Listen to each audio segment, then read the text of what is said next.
Hello, what's up mga kaoman? Welcome po sa panibago ko na naman vlog. Sa video ko pong ito ay ipapakita ko sa inyo ang aking mga mini bonsai materials. Kaya't kung gusto mo itong makita, manatili ka nakatutok hanggang sa huli ng video ito. Kaya't kung handa ka na, simulan na natin. I put my armor on, I'll show you that I am. I'm unstoppable.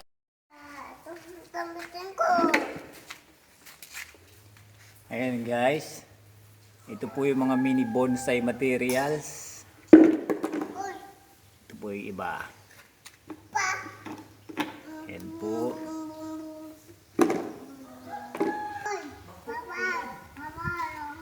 Ito naman po yung bonsai na niyog. Ayan, 4 na piraso po. 4 na pirasong bonsai na niyog. Ito naman po yung mga mini bonsai. Nakaliterati po yan, oh. Ayan. Naka-wiring pa siya. Kasi hindi pa siya tapos.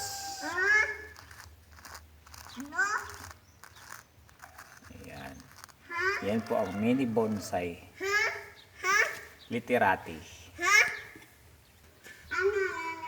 Ito po yung isang mini bonsai.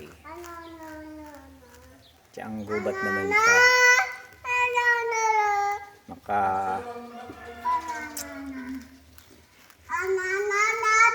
Viper. Viper po yan. Ito po yung isa pang literati.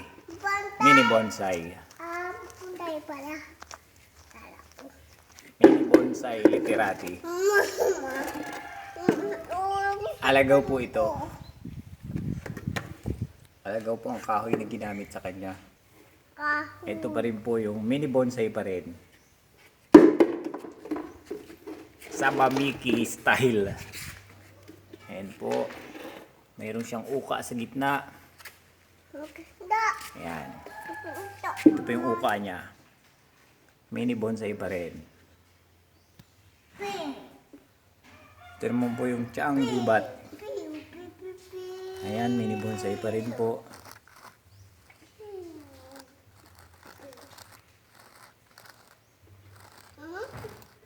Naka Viper style. Viper po. May natural na curve siya.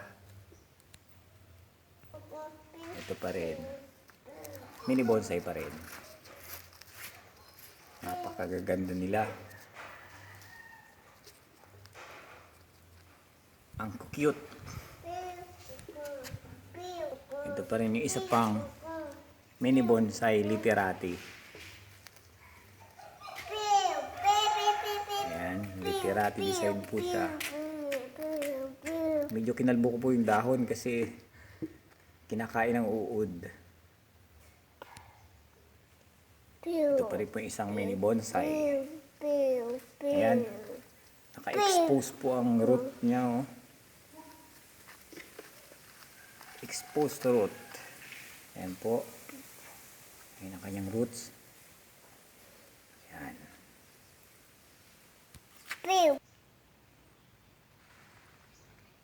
Ito naman po yung tugas. Nakaliterati din po.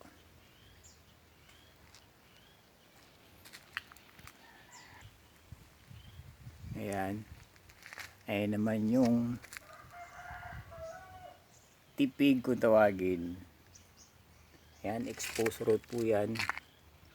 Naka-wiring pa lang yung mga sanga. Hindi pa siya tapos. Ayan.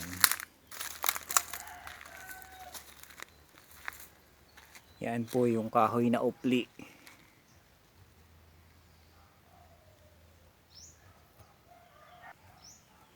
Ayan naman po yung broom style red balete. Broom style po yan. Ayan. Wala pa po siyang gaanong dahon. Pero wala na siyang wire. Nakasunod na ang sanga.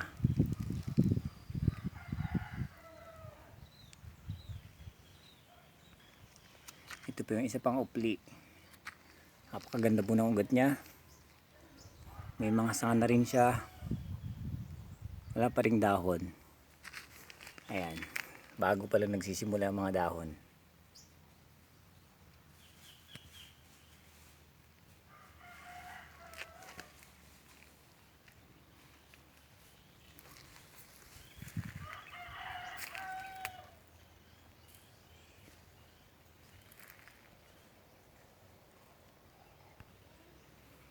Ito naman po yung natural na balete.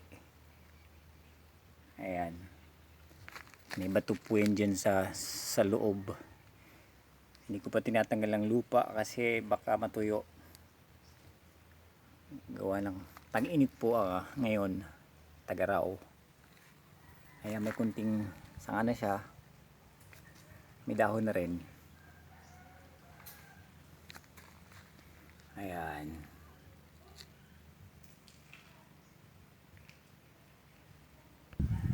Ayan naman po yung pakpaklawin na nakadikit sa dingding. Pakpaklawin po yan.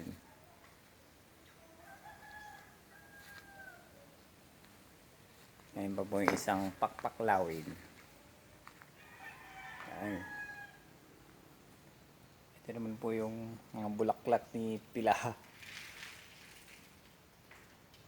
Periwinkle po ang tawag dyan.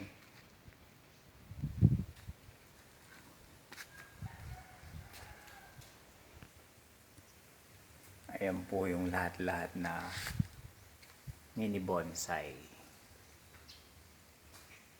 Ayan.